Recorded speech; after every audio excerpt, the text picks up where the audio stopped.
I think that what the Maori taught me was that the people of the land and the sense of the spirit of the land that had been present for hundreds of years and generations, and the genealogy of the spirit in that place required Christians, I think, to acknowledge what was going on there and not to come at it from the point of view of a type of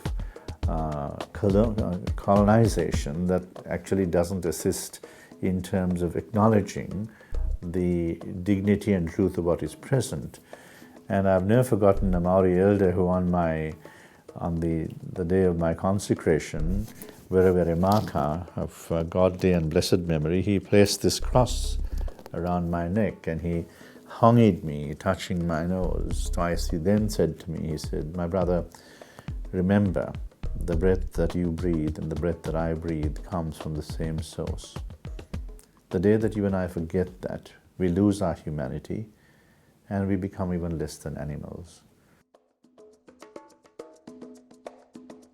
I mean, when I came to Australia from New Zealand in 1993 to Newcastle, I mean, there was an element of the convict colony about it, and a story about Good Friday, where the convicts are being brought by these ships, having been completely and utterly wounded by these various acts of violence against them. They had been beaten, and the person describes how they were put into the sea water with all these wounds, and then being brought screaming onto the territory of Newcastle.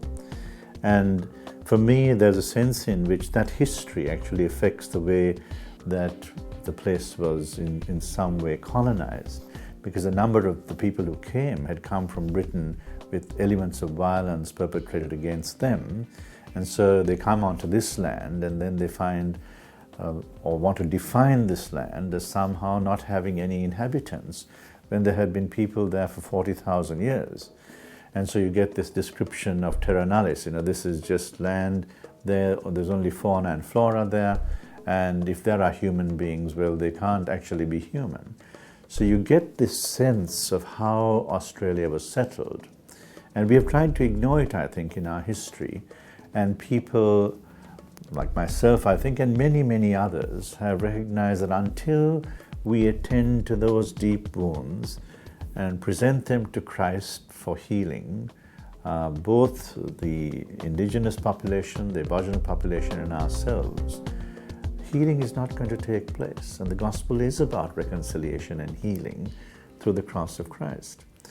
And recently we had a visit where a person said that the most that he saw about Aboriginal people were in fact either on the park bench drunk, or in fact his understanding was that they were in prison, or they were in the health system desperately ill, or they were drunk on our streets. Now that's one understanding of an outsider coming in, observing this population, our population. And he said that he went to a fish market to want to meet a person there, and he saw this Aboriginal person. And he went up to him and he hugged him and he said, "My brother, it is good to see you." Now this was an African bishop doing this. And this person just got shocked and tears began to stream down his eyes. And he looked at the bishop and he said, "Nobody has ever called me brother for so long. And no one ever in my whole life has ever said to me, 'It is good to see you.'"